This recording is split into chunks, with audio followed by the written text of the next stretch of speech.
Good day. This is Wednesday, July 24th, 2019. This is wildlife biologist Eric Orff from the New Hampshire Fish and Wildlife YouTube channel. Well, I've been thinking the last few days how things have changed during my life as a wildlife biologist. I actually graduated from the University of New Hampshire with a degree in wildlife management, a Bachelor of Science, in May of 1972. And I actually got my first job kind of as a wildlife biologist for 5 or 6 months in the summer and fall, I think, of 1973, somewhere in there. So for around 45 years I've been a wildlife biologist right here in New Hampshire. And I've been thinking about what has happened in New Hampshire, fish and wildlife wise, since I've been a wildlife biologist, and some of the contributions I've made to those changes over time.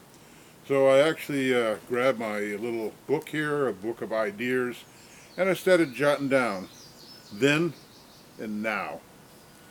So back then, in the mid-70s, there were no turkeys. Turkeys were first reintroduced successfully in 1975. I took part in some of that a little later on. In the early 80s, I was a wildlife biologist in the game division of the New Hampshire Fish and Game Department. And Ted Walke was then the turkey biologist and would catch some turkeys where they were doing well along the Connecticut River, the western part of the state, and ship them to the headquarters in Concord, where I still was.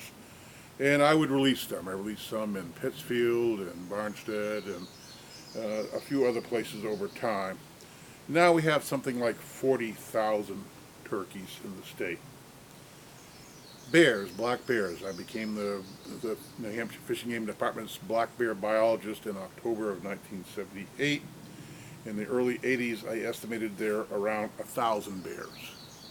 And now the most recent estimate is about 5,500 bears. In fact, last year, the fall of 2018, more bears were killed, over 1,000, than there were in the entire population when I first started working with bears. What about deer? In the early 80s, the Fishing Game Department estimated there were around 40,000 deer in the state, and the current estimate is over 120,000 deer. Moose. There were fewer than 100 moose when I started with the department in the mid-70s, and now the estimate is over 3,000 moose in the state. Other things that I worked on a little bit in different ways. Bald eagles. There were no bald eagles until the mid-80s in New Hampshire, and now there's something like 59 nesting pair. Piping plovers, none in New Hampshire for over 50 years.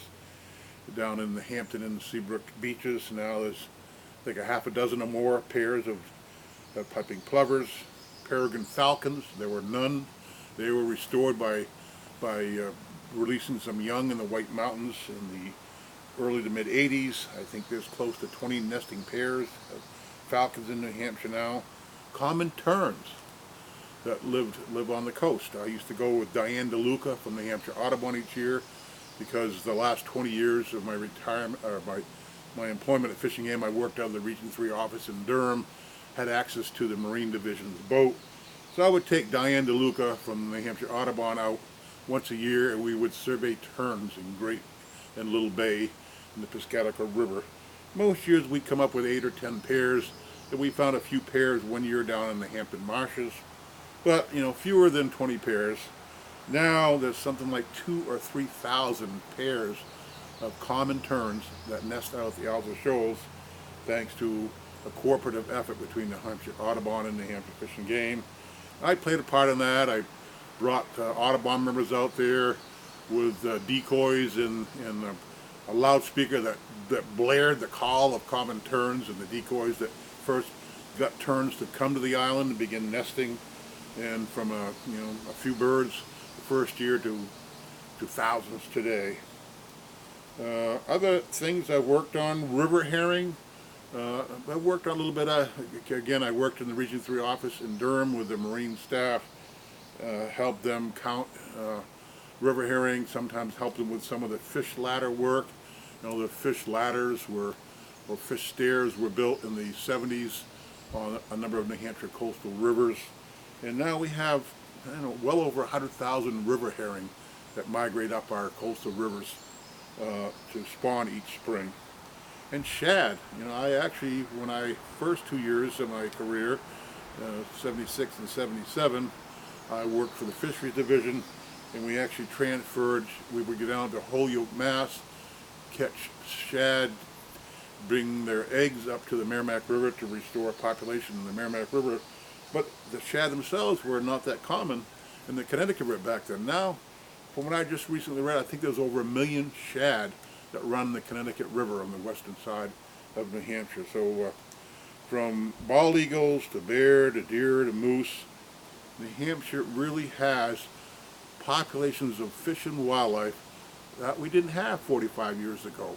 Things are going very well. We've had some great management. I've worked basically on every one of these projects. I've done a little bit, obviously way more with the bears, but every one of these projects over my career at New Hampshire Fish and Game and beyond, I've tried to play at least a very small part. So it's been a wonderful time to be a wildlife biologist in New Hampshire. Things have changed dramatically during my career, and I've been very lucky to be part of that.